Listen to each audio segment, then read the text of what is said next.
noite, Bruno. Vou te mandar um convite aqui também.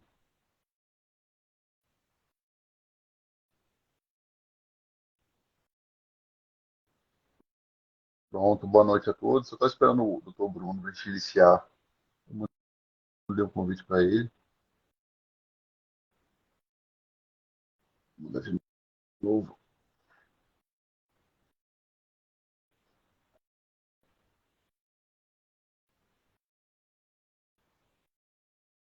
Boa noite, Carlos. Bem, só esperando o doutor Bruno para a gente começar.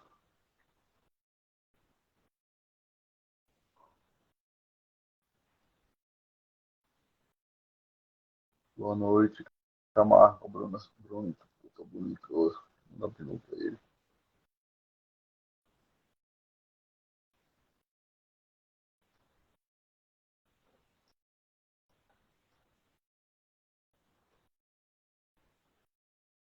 Boa noite, Michel.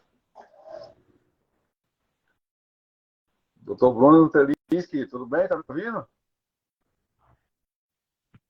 Doutor Aderaldo, tudo bem? Estão me ouvindo bem? O áudio está Estou achando bom, um doutor pouco baixo Aderaldo? o áudio, mas você está me ouvindo bem também ou não? Deixa eu ver se eu altero aqui o modo apenas, só para ficar melhor o áudio aqui. Tranquilo. Só um segundinho.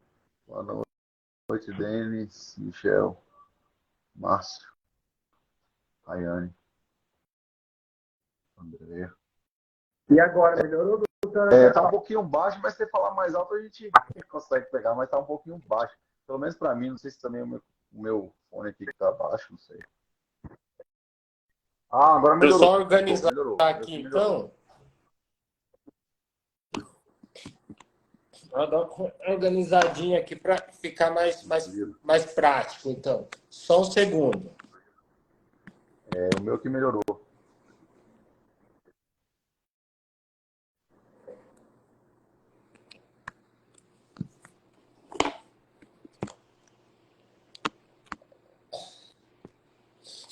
Tá ótimo. E agora, Tá como é que ótimo ficou? o áudio. Tá muito boa. Carol, boa noite. Perfeito. O pessoal que adentrou, Tá está ouvindo ouvindo bem também? Michel, Gabriele, Delemar, Camargo. Tá ouvindo bem, Michel? Acho que tá bom.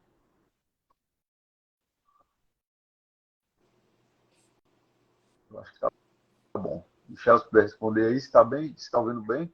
Boa noite, Carol. Ouvindo bem, sim. Pronto. Ótimo. Então, pronto. Não, Perfeito. Tudo bem? Como é que perfeito, você então. vai? Tudo Excelente. tranquilo? Tudo bem, graças a Deus. E o Tudo bem doutor, como é que também. Véspera está? de feriado aí hoje. É uma honra aí estar entrevistando. Boa noite a todo pessoal.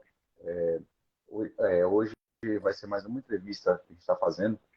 Essa live Carreira de Sucesso são lives onde eu entrevisto advogados criminalistas de sucesso e o objetivo dessas lives é compartilhar experiências, porque eu acho que histórias, né, gera conexão e também gera aprendizado. Então, quando a gente quer chegar a algum objetivo e a gente conhece alguém que já chegou lá, eu acho que fica muito mais fácil a gente perceber que é possível e perceber também que a gente também pode chegar lá. E hoje eu tenho a honra de entrevistar o Dr. Bruno Telinski, advogado criminalista de Brasília, muito novo e já um advogado de sucesso, que é colega, né, e amigo também do Dr. Sérgio, não é isso? Sérgio Antonino? Exatamente. Primeiramente, boa noite ao doutor Aderaldo. Boa noite a todos. Eu me sinto muito honrado em poder estar participando desse excelente trabalho que o doutor está realizando aí pelo Brasil afora, digamos assim, porque pelo que eu tenho acompanhado o trabalho, as lives estão sendo realizadas assim por todo o Brasil e é um trabalho excelente que promove a conexão de inúmeros advogados criminalistas e não criminalistas também, nem não criminalistas também, mas essa conexão agradável que deve existir e sempre existe um novo aprendizado a cada live, a cada trabalho Obrigado, a honra é realizado. nossa, viu? Eu queria que você contasse um pouquinho da sua história, aonde você se formou, quando se formou, E como é que você iniciou sua trajetória aí na advocacia criminal? Então, doutor Deral, eu sou do interior do Paraná, na cidade de Vaiporã, norte do Paraná. Vim para Brasília, para o Distrito Federal, cursei na Universidade Católica de Brasília. Eu até antes de dar continuidade, queria prestar alguns esclarecimentos, que eu sou portador da síndrome de Tourette, que é o quê? Um distúrbio neurológico que promove tiques vocais e motores. Às vezes eu sempre tenho alguns espasmos, né? Então, só para ficar claro a todos que isso é normal, não pega e faz parte do meu cotidiano, junto ainda com a minha Ah, advocacia. interessante. E mesmo assim faz sustentação oral, isso não atrapalha no seu dia a dia. Faço Legal. tudo. Felizmente, essa síndrome que eu possuo, ela não afeta a minha competência Ah, de forma alguma. Apenas gera uma pequena dificuldade na captação e no diálogo em reuniões com os clientes. Por quê? Porque às vezes eles acham que por eu ser portador da síndrome de Tourette, pode ser que afete a minha competência no trabalho exercido. Mas graças a Deus estamos aí obtendo êxito e demonstrando para todos os meus clientes que se tornaram fiéis, que isso não afeta em nada. Pelo contrário, o meu conhecimento intelectual está acima de tudo e eu consigo legal. desempenhar um bom Parabéns trabalho. pela superação. E você é um exemplo para todos nós. E principalmente porque muitos poderiam colocar isso como um impasse, né? Um empecilho que impediria até o exercício da advocacia, principalmente em alegações finais, em audiências. Mas parabéns que você supera, né, diariamente isso e vocês também, por causa disso, se tornam um grande exemplo para todos. Parabéns. Sim, porque até agradeço, doutor, e até porque em virtude de ser portador dessa síndrome, eu tenho que me empenhar um pouco mais do que os outros advogados. Eu tenho que demonstrar um conhecimento superior a todos para que eu possa estar o quê? Fechando meus contratos e agradando e demonstrando realmente aos meus clientes o conhecimento que eu tenho e que é o suficiente para desempenhar um bom trabalho jurídico Legal. para eles. Mas, voltando ao assunto, iniciei a minha faculdade, cursei na Universidade Católica de Brasília, sou pós-graduado em Direito Penal e Processo Penal.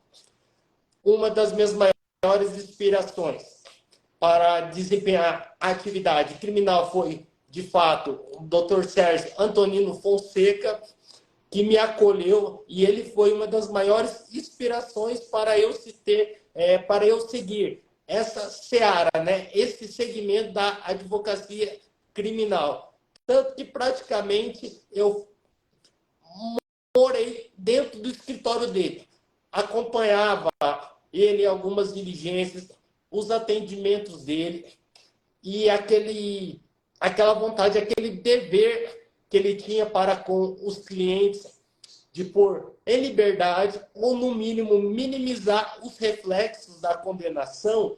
Então, isso me motivou bastante a seguir assim, os passos dele. E, graças a Deus, eu estou conseguindo desempenhar um bom papel. Mas me desvinculei dele, né? Aprendi muito, sim, com ele, mas resolvi buscar o quê? A minha própria trajetória, traçar o Interessante. meu próprio caminho. Deixa eu te perguntar, doutor Bruno. Então, nasceu, né, no interior do Paraná e foi para Brasília, foi por algum motivo familiar?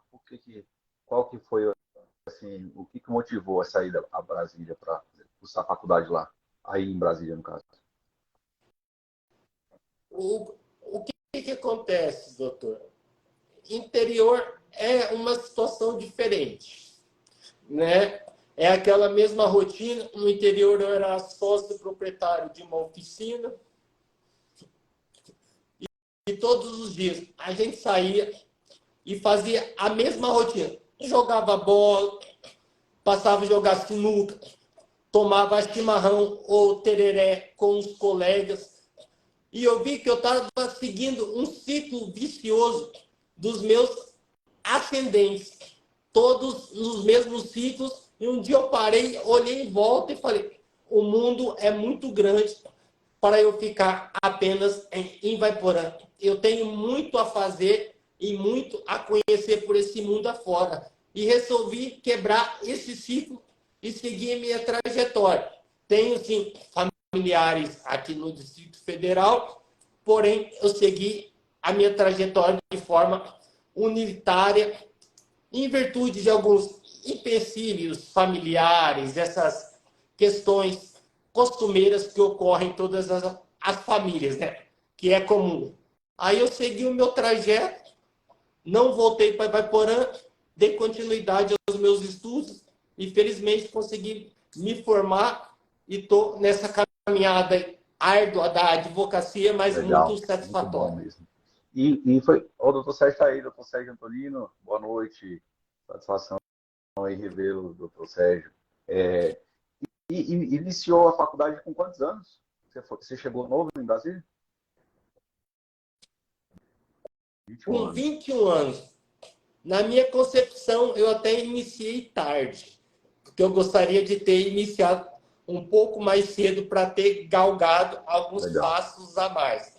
Mas antes tarde que nunca, né? É que nem eu falo, enquanto nós estamos respirando, podemos buscar os nossos sonhos. Enquanto Deus permitir que estamos fazendo a passagem por essa terra e cumprindo a nossa jornada, Certo. tudo é possível. Verdade, com certeza. Então vamos lá. Como que iniciou então a trajetória? Começou com o doutor Sérgio. Então o primeiro cliente já veio por meio do escritório do doutor Sérgio Antonino. Como é que foi o início ali da advocacia? E outra pergunta já também. Você sempre quis ser advogado criminalista ou isso surgiu durante a faculdade ou após a faculdade? Como é que foi essa escolha? Eu iniciei a faculdade, foi até antes de conhecer o doutor Sérgio Antonino, já um abração para ele aí. Como todo mundo fala, o pai Sérgio, ele fala que eu sou um dos filhos perdidos dele por aí, né? E, sim, eu tenho só a agradecer ao apoio que ele me deu, não só ele, mas toda a família dele e a minha própria família também, que encontra-se no Paraná, que sempre me apoiou e acreditou que eu poderia chegar lá, tanto que eu cheguei. Mas eu iniciei a faculdade sem rumo. Eu gostava do direito.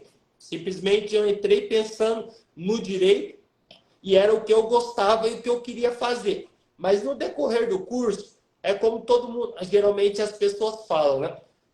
Todos os alunos se apaixonam pelo direito penal, mas se casam com o direito civil. Eu não, foi amor à primeira vista.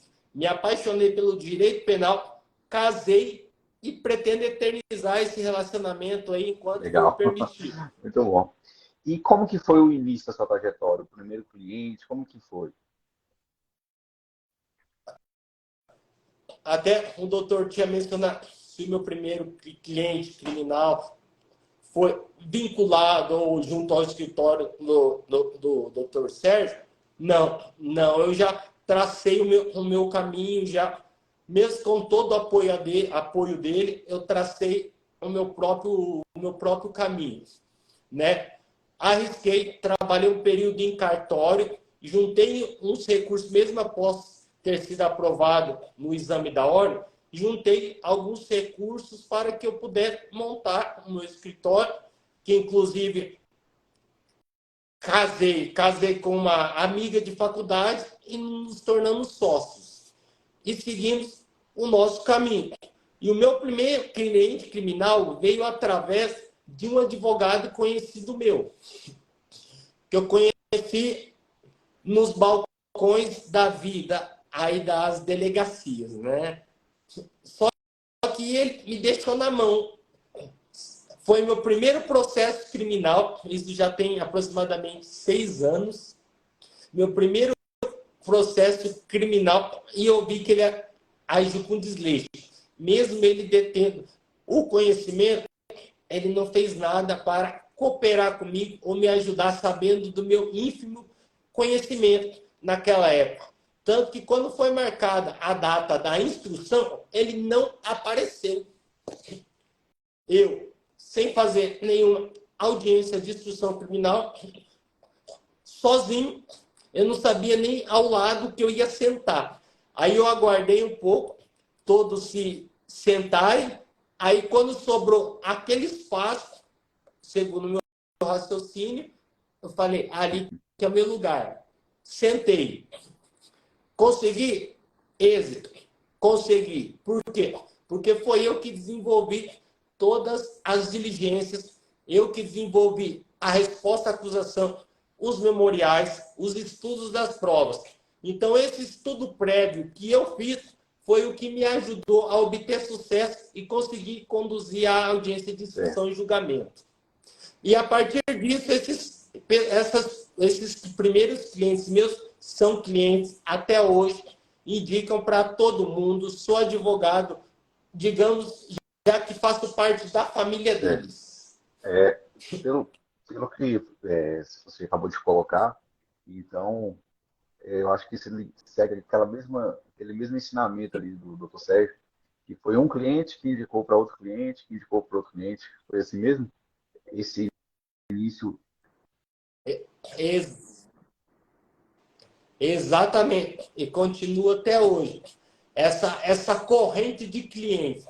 Um indica para o outro, você vai desempenhar um bom trabalho e vai fidelizando.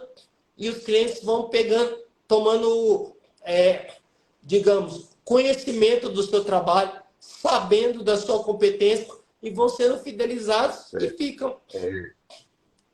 Vão chegando e vão ficando. Graças a Deus. Legal, muito bom.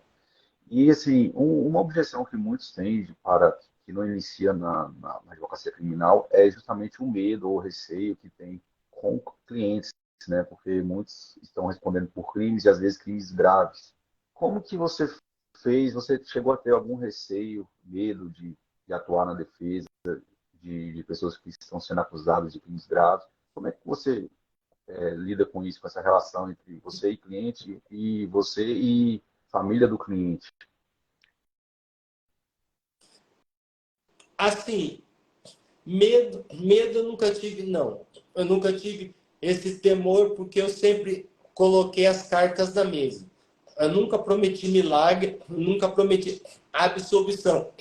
A única coisa que eu prometi e prometo aos meus clientes é que eu vou desempenhar o meu melhor trabalho. Eu vou dar o meu melhor para absolver ele ou buscar que sejam resguardados os direitos deles, os direitos fundamentais. Minimizar o quê? Os reflexos de uma condenação.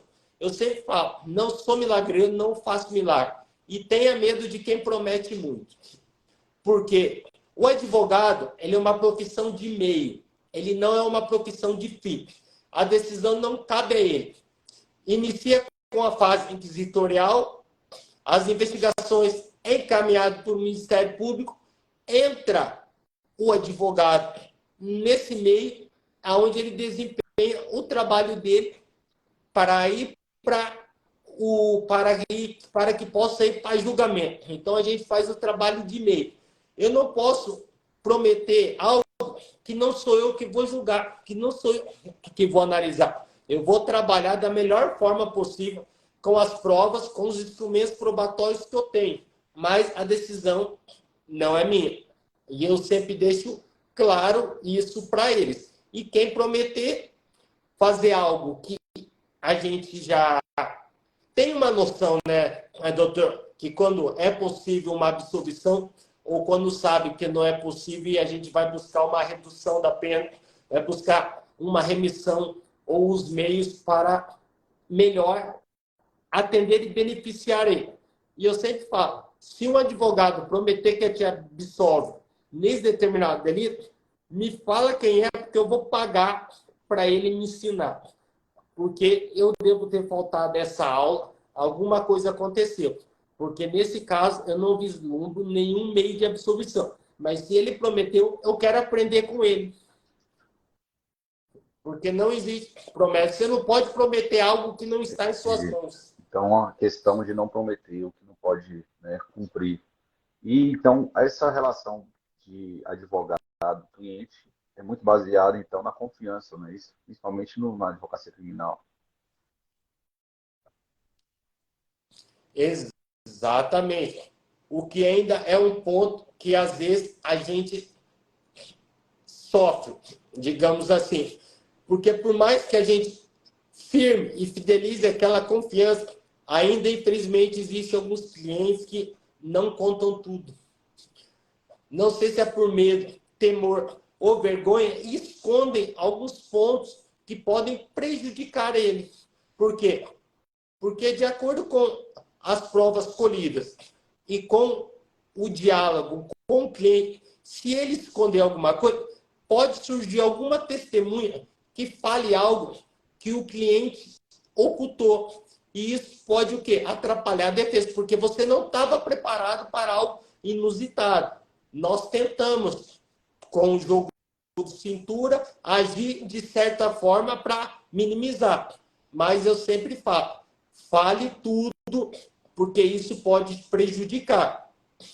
E também sempre falo para praticamente todos os meus clientes, fora sua mãe, você estando certo ou errado, a única pessoa que vai te defender vai ser o seu advogado. Legal. Muito bom, muito interessante. E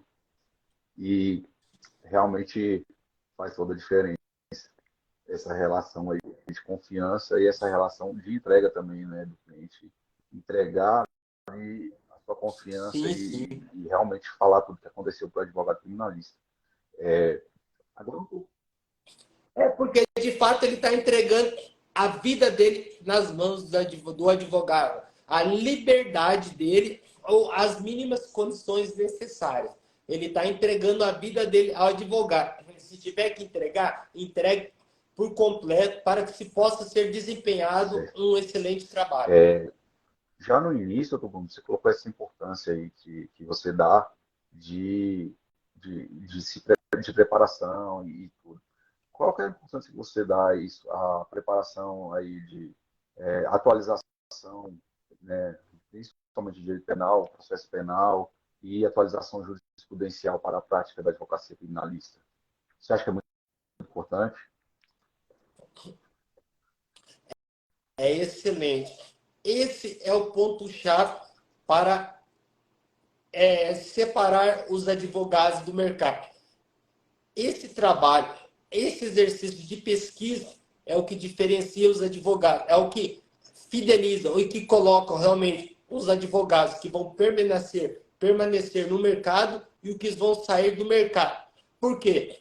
Não sou contra banco de petições, mas a gente sabe que hoje em dia existem inúmeros bancos de petições, promessa e vende petições prontas, entram no Google, dá aquele famoso Ctrl+C, Ctrl+V, e isso é a maior deficiência do advogado. Essa é a maior deficiência do novo advogado. Porque o interessante é você redigir com seus argumentos a sua defesa. Qualquer defesa ou recurso. Por quê? Você pegando uma peça pronta, você vai ler e às vezes nem lê com o afinco que é necessário. Você vai ver uma lei, vai ver um artigo, uma jurisprudência, mas você não vai buscar saber da ementa.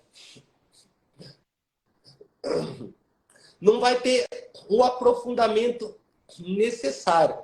E isso prejudica demais os clientes. Você tem que ser o advogado que faça, que redija, que faça suas próprias petições. Crie o seu modelo, o seu meio e, digamos assim, o seu tipo de trabalho, de modo geral, seja específico e diferenciado. E para isso acontecer tem que ser estudo. Ctrl+C, Ctrl+V, infelizmente, você vai estar colocando em risco a vida de alguém e até mesmo um inocente, porque existe processo que está escancarado que pode ocorrer uma absolvição, desde que seja feito um trabalho adequado.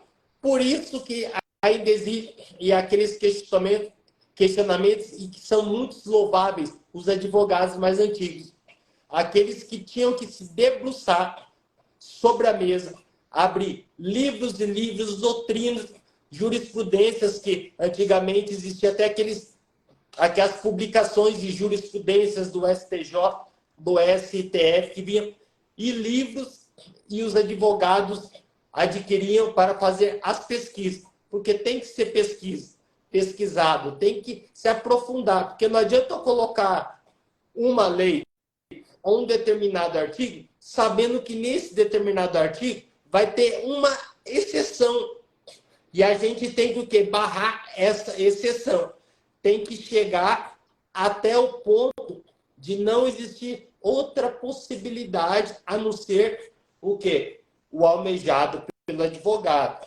Então, não sou contra realmente, novamente, o banco de petições, mas eu aconselho os advogados, e eu acho prudente redigir mesmo a peça e fazer o estudo de campo bem feito e elaborado. Porque além de estar beneficiando o seu cliente, você vai estar aumentando e mantendo o seu conhecimento intelectual.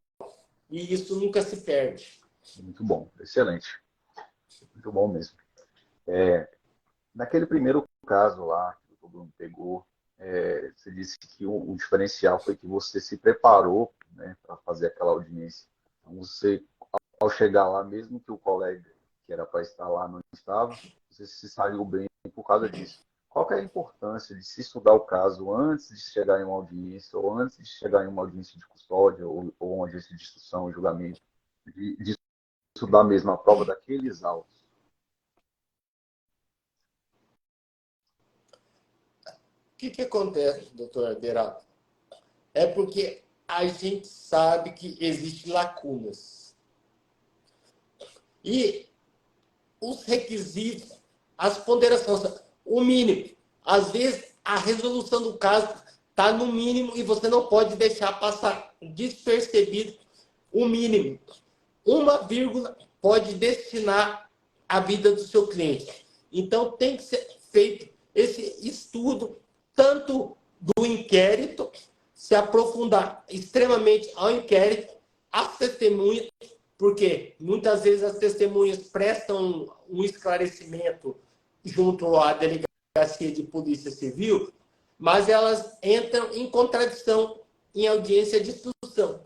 Então, mesmo tendo todas as provas contra o seu cliente, você pode colocar as divergências e a dúvida no ar, digamos assim. E como tem a discricionariedade e o livre convencimento do juiz, do órgão julgador, essa dúvida vai fazer muita diferença. Então, é preciso um estudo minucioso e com muita atenção, porque um ponto faz a diferença para o seu advogado. Para o seu advogado, não.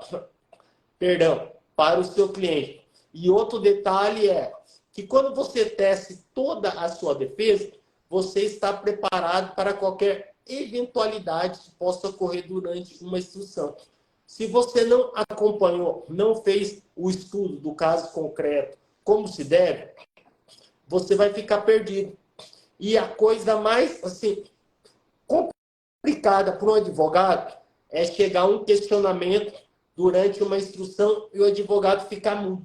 O seu advogado contratado, ele ficar calado, sem saber como agir naquela situação. Então, todo esse acompanhamento, estudo prévio, detalhado, faz a diferença. Principalmente quando você se depara nas alegações finais. Pois a maioria dos advogados pugnam o quê? Pelas alegações finais por memoriais. E, de fato, em alguns casos mais complexos, se faz necessário, né, as alegações ser feitas por memoriais. Entretanto, por falta de estudo mesmo do caso em concreto, às vezes você posterga uma absolvição imediata e a soltura do seu cliente, até mesmo em audiência, por algo tão simples, simplesmente me perdoe, isso não estou generalizando, mas pela incompetência dos advogados, que não se atentaram aqui. Às vezes o caso é de fácil resolução e pode ser resolvido ali em um parágrafo. E não é resolvido. E isso o quê? Protela a decisão, tumultua o judiciário e atrasa inúmeras decisões. Agora, caso fique na dúvida, como eu vou proceder com minhas alegações finais, leve o esboço, faça um rascunho dos seus pedidos principais. E chegando o momento, você vislumbrando a possibilidade de resolver a questão em audiência, não custa nada pegar o seu rascunho. Excelência, vou fazer minhas alegações, mas eu vou ler. Eu garanto que nenhum juiz vai ligar e se importar que você leia as suas alegações ou os seus principais pedidos em audiência. Muito bom, excelente. E isso que o Bruno colocou aí, realmente é o que acontece. Eu, estando do outro lado, já participei de várias audiências em que era um caso simples e que o advogado deixou de apresentar as alegações finais orais e requeriu o prazo de apresentação de alegações por memoriais. E isso atrasou, às vezes, até realmente uma absolvição. Então, isso aí que está falando é realmente... Eu tenho essa mesma visão, viu, doutor Bruno? Então, eu Com estou no certeza. caminho correto, doutor. Porque eu ouvi essas palavras de um juiz com notório conhecimento, isso até me motiva mais a estudar, a me aprofundar e a me preparar ainda mais para esses Com momentos. certeza.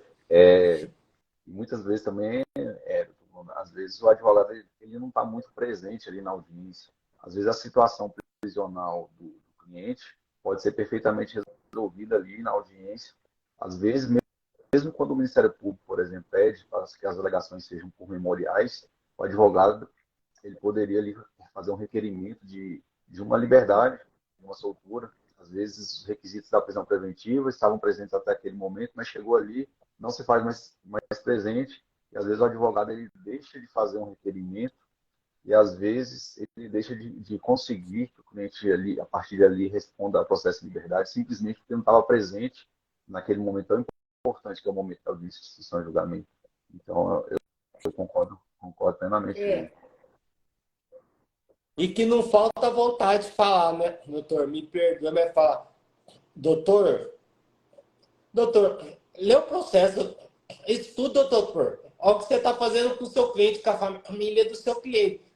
Eu sei que não pode, mas que às vezes pode dar vontade de falar que a situação é tão E deixa clara e passar. deixa passar. É assim mesmo. É porque os advogados também, eles se apegam a coisas assim, desnecessárias. Como o meritíssimo mencionou, referente a um pedido de liberdade provisória, revogação da prisão preventiva. Eu vejo muitos advogados fazerem pedidos de revogações colocando o quê? Todos os fundamentos. Garantia da ordem pública, instrução, ordem econômica, etc. De forma desnecessária. Porque, às vezes, o cliente só está preventivamente encarcerado por um requisito. Mas o advogado coloca todos os requisitos. Isso tumultua e dificulta até para o judiciário uma análise plena. Ele se prende em algo desnecessário, podendo apenas se fundamentar em um requisito, que é o que está mantendo o cliente dele encarcerado. Perfeito. Colocação perfeita. Doutor Bruno, só para esclarecer uma questão que você colocou aí, quando falou aquela questão de estudar os depoimentos que foram prestados na delegacia e, às vezes, confrontar com aquele depoimento que aquela mesma testemunha está prestando ali na audiência de instrução e julgamento perante o juiz, né? Então, você está dizendo a importância de ler, né, todos os depoimentos e saber bem claramente os depoimentos que todas as testemunhas prestaram no inquérito policial. É isso? Para permitir essa comprovação. Exatamente. Tem que ter registro minúcio. Por quê? Porque às vezes o advogado vai desarmado. Todas as provas estão contra o seu cliente. Mas uma vírgula colocada de forma errônea ou diferente em um depoimento, isso muda toda a figura e surge o quê? A margem da defesa.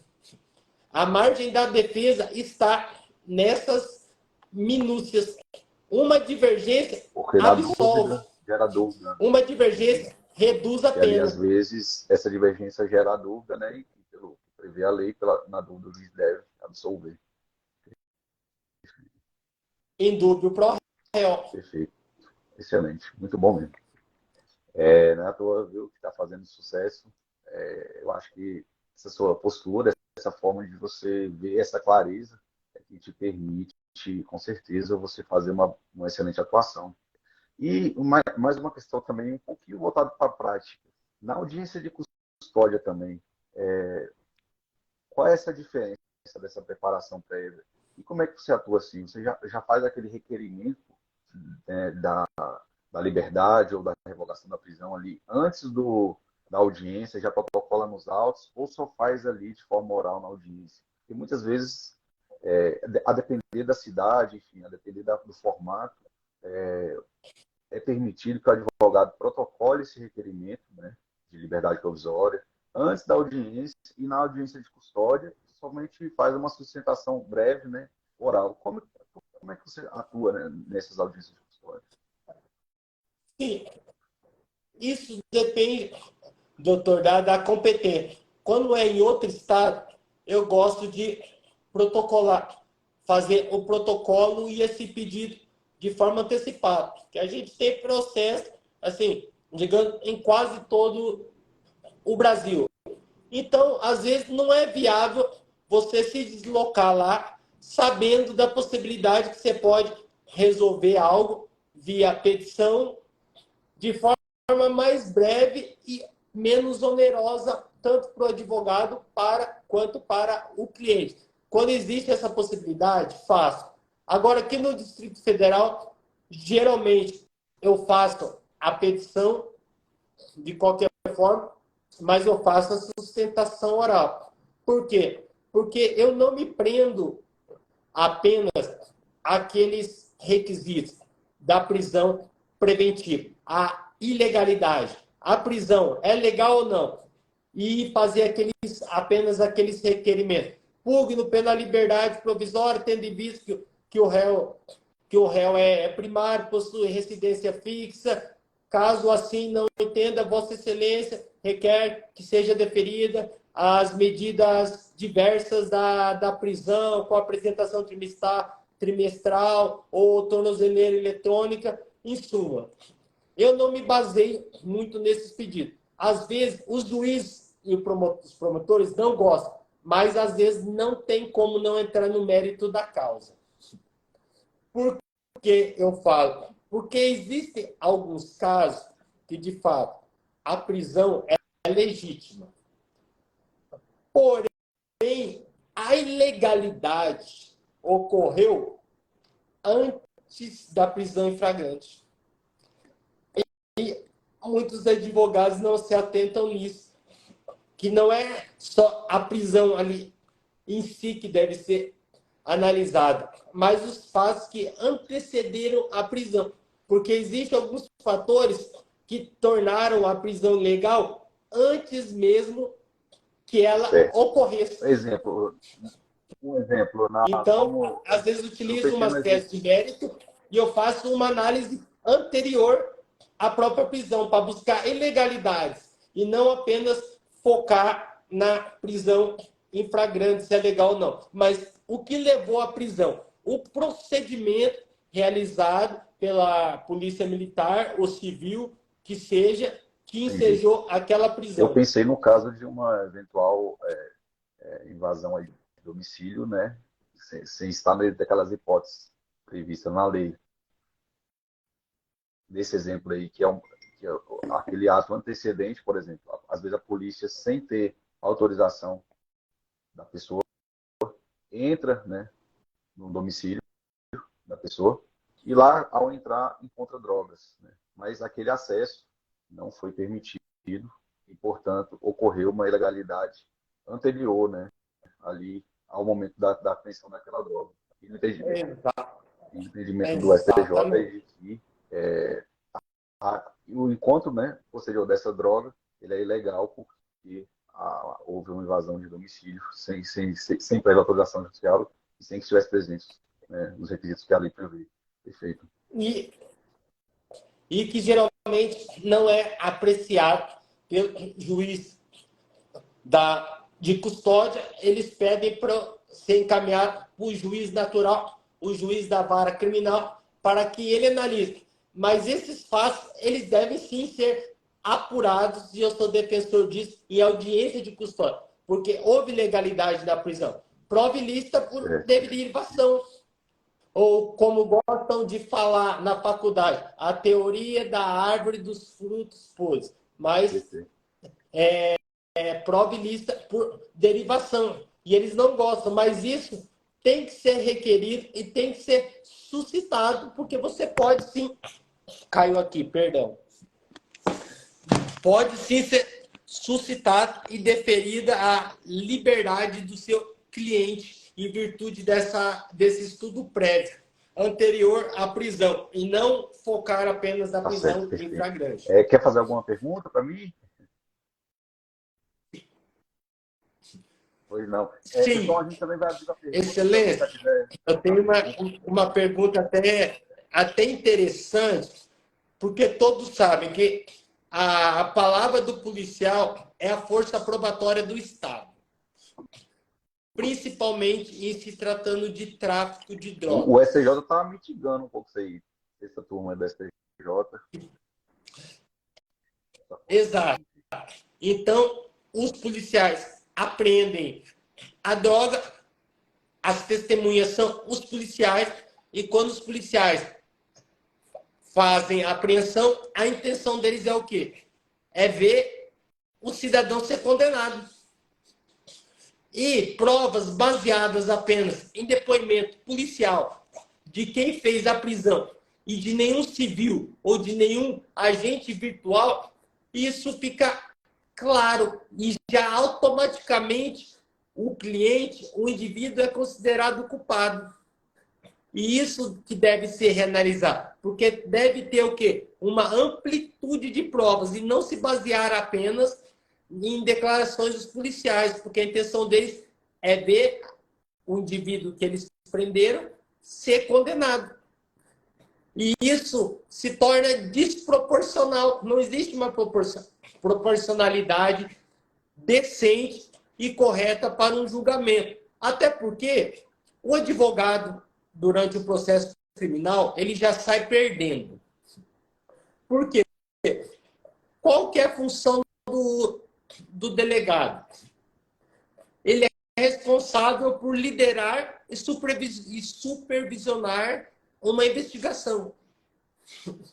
E, às vezes, a ofício do juiz, fazer determinados atos, prisões, a depender dos ofícios do juiz, e algumas diligências solicitadas pelo representante do Ministério Público. Entretanto, os agentes de polícia, eles já tratam o indivíduo como acusado. Eles já tratam como criminoso. Assim, eles são como se fossem, digamos assim, um assistente de acusação do Ministério Público. A polícia, no geral, ela é assistente de acusação no Ministério Público. Eles fazem tudo para agravar, violam todos os direitos do cidadão que foi detido e fazem o máximo para produzir provas e até em seus relatórios para induzir simplesmente a uma condenação. Então, o advogado já sai perdendo, desde a fase inquisitorial até chegar no Ministério. Ele tem o quê? Esse espaço de tempo após o oferecimento da denúncia, sendo também que existe o quê? As possibilidades para trancar o inquérito, desde que realmente exista os requisitos plausíveis para não tumultuar os tribunais superiores, porque tem advogado que faz habeas corpus à torta da direita sem fundamento nenhum, mas tudo é habeas corpus, é habeas corpus.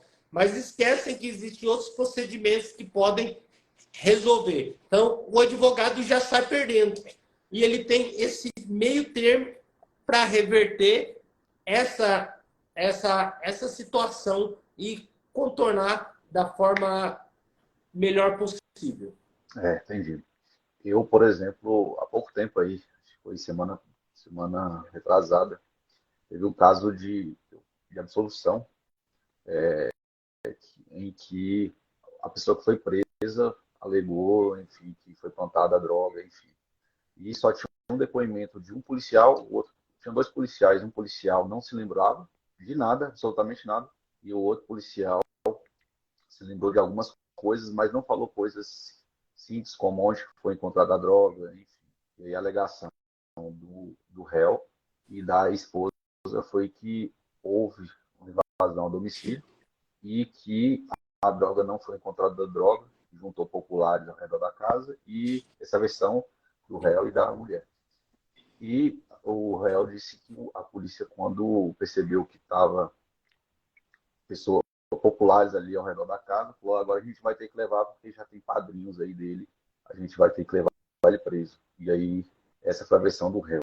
Né? A gente realmente não sabe o que aconteceu, se foi essa ou se não foi, mas a prova estava muito frágil, porque o único policial que se recordou do fato, ele sequer sabia onde foi encontrada a droga. Então, a defesa fez a sustentação oral, o Ministério Público fez a sustentação oral também, alegações finais orais, e o próprio Ministério Público requeriu a absolução, e a absolução já saiu na mesma assentada ali na audiência, enfim.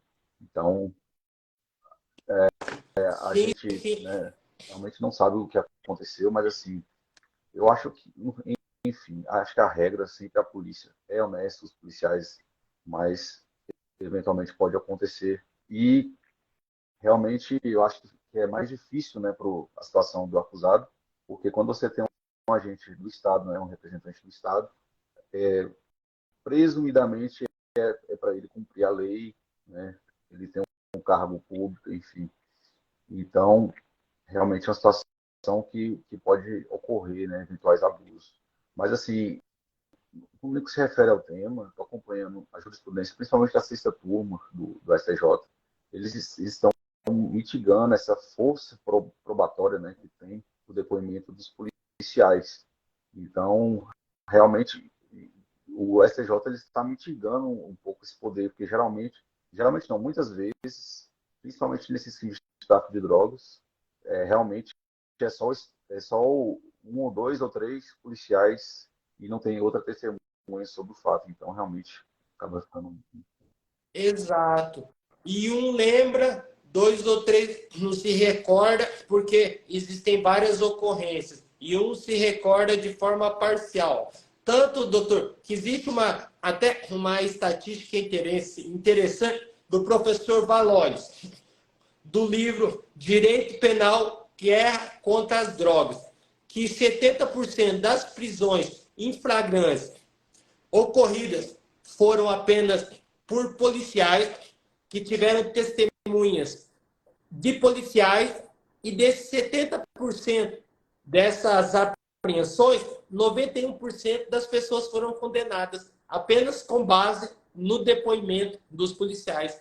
E isso é um índice extremamente alto, não desvalorizando o trabalho da polícia coercitiva, da polícia militar ou da polícia civil, mas é muito frágil.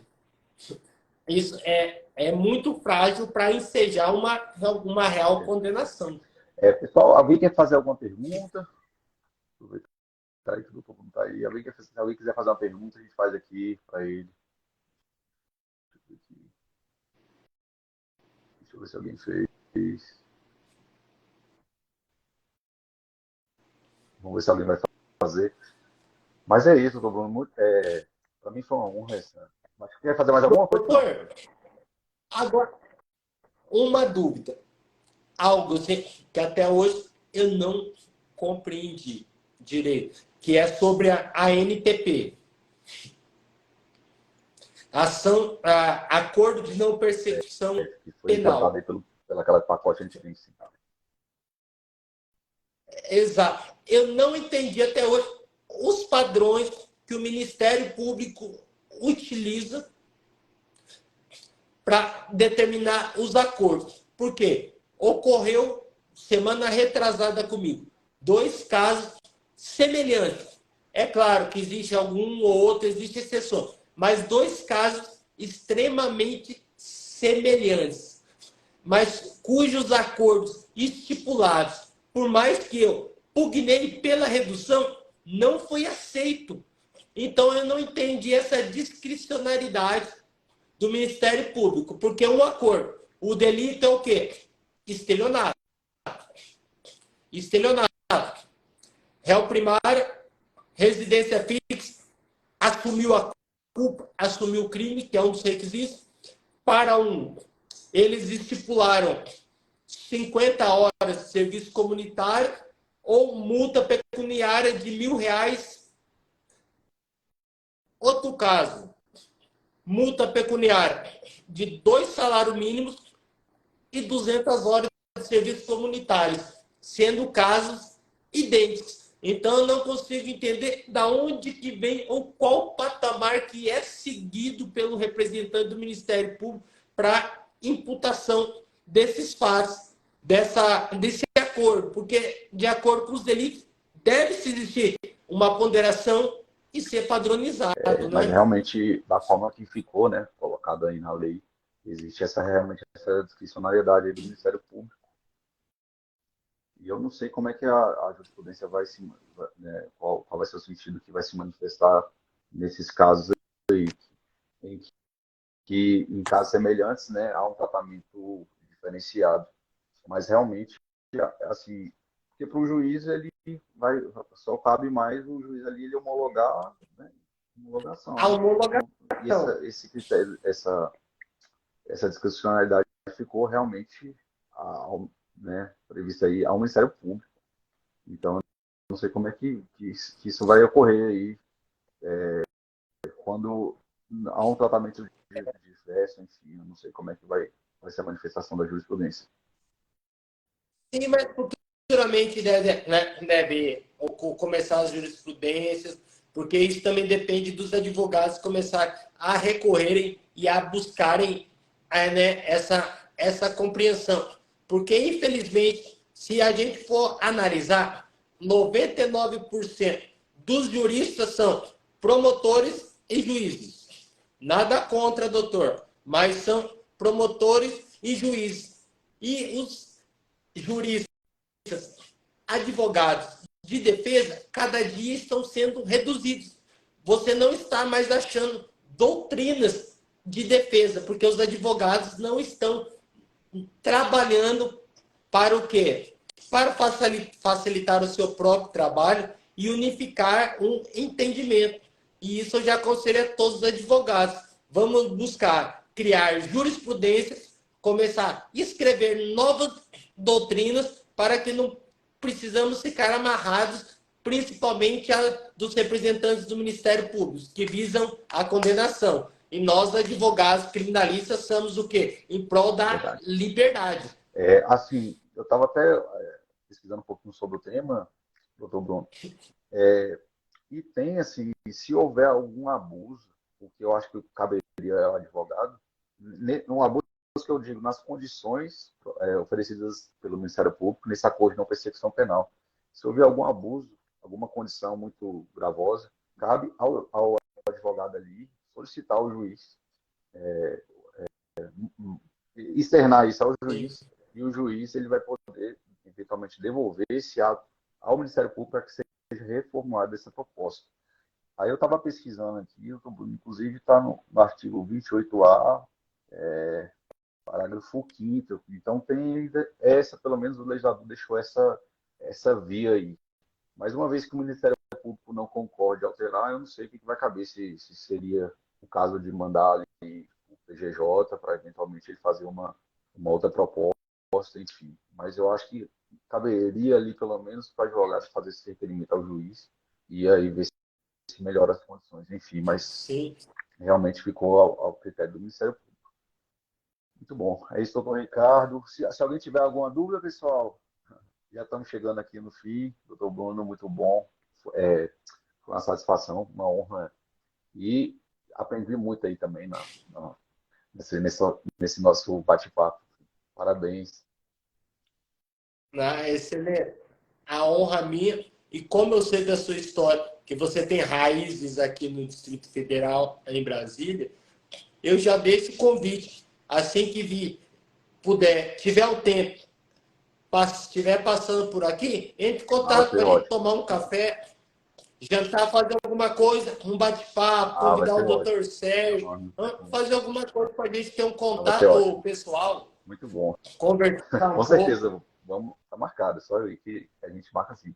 Pessoal, boa noite então, obrigado pela presença de todos. Doutor Bruno, foi uma honra, um prazer imenso realmente, e parabéns aí pelo seu sucesso. Eu acho que ninguém fez pergunta, acho que então é isso. Então, boa noite, obrigado, viu? E até a próxima. Vamos marcar de novo outra vez aí mais pra frente.